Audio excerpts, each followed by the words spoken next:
Kia ora and welcome to the Beer of the Week Drink Along. I'm Luke. I'm Sammy, guys. So today we're drinking a really special beer, which is a collaboration brew between Satya and Small Gods. So who is Satya? So Satya is the family business. Mum and Dad started in 1999, and you guys are sitting in Chai Lounge at the moment. So that started about 6 years ago. And you're pretty into Indian food, right? It's I think that's all I know how to do, and all we've been doing for the last 20 years. Well, if you're watching this, you probably know a little bit about Small Gods anyway, about what me and Matt get up to, and you know that probably our favourite thing to do is to collaborate with different kinds of people, and it's really fun collaborating with people that aren't necessarily brewers, people that just are interested in different experience and flavours. So this beer came about. I actually read an article in Good Beer Hunting. I'll link it to it in the notes by David Jesselson, who he wrote an article about IPA and how it actually has nothing to do with Indian people whatsoever, and just his experience as a person whose parents came from Malaysia and India to England, and just how he thought about colonialism and just the awful things that East India Company and India Pale Ale has nothing to do with Indian people. So got me thinking about what would an Indian Pale Ale taste like. Because it's pretty bang on the money. Cheers. Cheers. So got chatting to this guy, and we drank a few different beers, and we spent a lot of time chatting about what perhaps the first Indian Pale Ale from Small Gods might be. Damn. We did a good job, eh? This is so good. I mean, the cool thing is like there's no escaping that Indian flavor profile, which just hits you just straight off the bat. And I think so many beers, they say something, but they're just a bit wishy-washy, and just like how In Your Face is. But it's also it's structured as well. It's just like it's not. It just makes you want to sip it again and again, and just keep rediscovering what it's got to give. So well, I know a major thing from you was that it had to be a beer that's perhaps not sessionable, but you can drink again and again. Because one way we could have gone would have just been just to really whack you around the head with chai spices and just an overwhelming flavour and aroma sensation. But this is it's balance. It's we've had this on the fridge and flagon, and there's a few of our regulars that have just been coming back and getting pint after pint of it. Yeah, it's great. It was just like there comes to a point where you have that huge flavor profile and your mouth and your senses just get saturated, but then it's that finding that balance where it is what it's supposed to be, but it's still refreshing that you can keep drinking it. And so and I personally really love bigger, heavier style beers rather than just your couch beers essentially. So yeah, the same for me really. I generally drink 1 or 2 beers a day, so if I'm going to drink a beer, I want it to be something that's bloody good, and I know I'm drinking something interesting. Well, obviously we're in the Chai Lounge. Do you drink a lot of chai? Oh yeah, almost every day. Chai is something that you just drink every day, right? Yep. And it's really different from the Western style, or even the rest of the Orient style of drinking tea. It's generally you got the caffeine hit and you got the sugar hit, and then people didn't really have money to spend on tea, and so they used to take the cheapest available tea and then nuke it with flavor, which aromatic spices. So ginger is your predominant one, which brings heat and complexity and a warm spiciness to it. Cloves, another classic one to it. So, but then there's also every single family has their own recipe to it.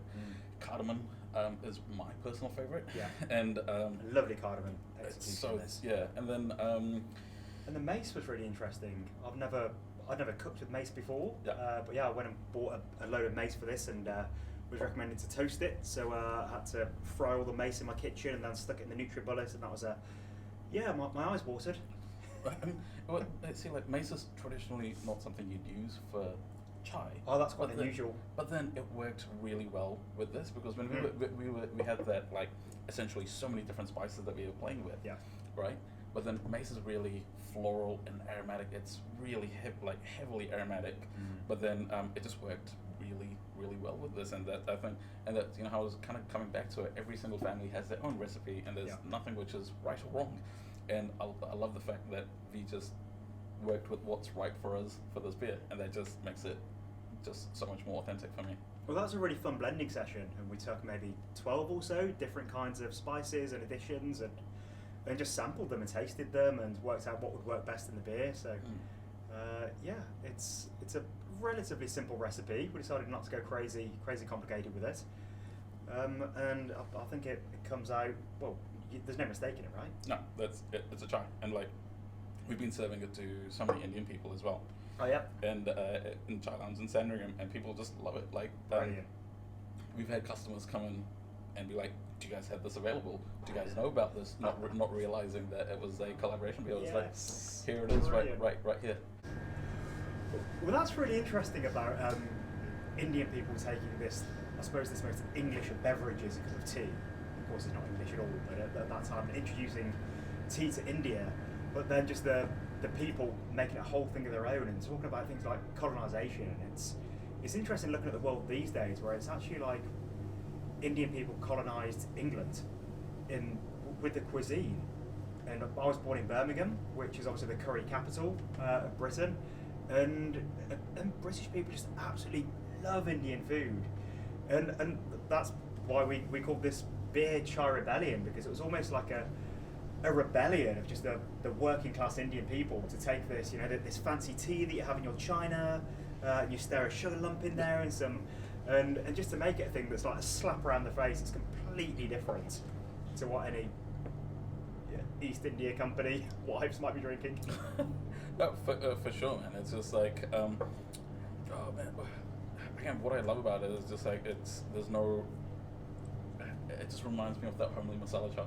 Yeah. And it's just got that textural element as well. And then I think that's also the same reason other Indian people who've tried this beer just really enjoy it. Yeah. So if you're watching this, you're not going to be coming along to the Small Gods Supper Club at Satya Chai Lounge, because that's happening right now as you're watching this probably. But what are we going to be eating while people are at home watching it? So Small Gods Supper Club, we're going to be pairing a bunch of Small Gods beers with interesting dishes. So what food goes well with a chai spice beer? So essentially Indian street food and beer are just a no-brainer. The beautiful thing is you can take different food items and you can play around with different beers, and they'll all shine in a really different way. So we essentially picked out 5 of the most popular things, and then we're just going to smash that out. So we've got dahi puri, which we've sold over 4 million pieces in the last 20 years, approximately. Iconic. Onion bhaji, which is another staple. But as a kid, I never really enjoyed the stodgy bit in the center. I always loved the crispy bits. Okay. And so we just serve a plate full of crispy bits, onion bhaji, then you got kariyage. I've got a horrible sense of humor, or amazing. So karage chicken, but curry flavored kariyage. Fantastic. Thank you. We've managed to not use a pun when naming this beer. Small Gods have not done a pun named beer yet. We'll see how long that lasts. It was tough with this one to not get a pun name. Right. And then we got fish pakora. Just a little bit something milder, aromatic, and just a real clean protein. Veggie dumpling Manchurian, so not your pastry wrapped dumpling, but just like a bowl of fried vegetable goodness sauteed with onion, garlic, ginger, and soy, and you get that little Chinese Indian fusion going on as well. Yeah. And we're gonna finish up with a little bit of lamb tava masala rice. So just a little bit of carb to kind of soak everything up together. It's gonna be a good night. Well, yeah, you may be missing out on that event, but luckily for you, the Satya Chai Lounge is always here. Well, it's here and it's in Sandringham. There's 2 of them. Mm-hmm. Yeah. So you can come along and experience it for yourself. Hopefully there'll be some of this left on tap, but if not, you always have a pretty good selection of beers on at your places. Yeah, I mean, I like to drink. And just again, like proper beers, generally things over 6%-ish. Yeah, serious beers rather than your sessionable stuff. So if you want something interesting, you'll find it at Satya. Yep. Mm-hmm. Brilliant.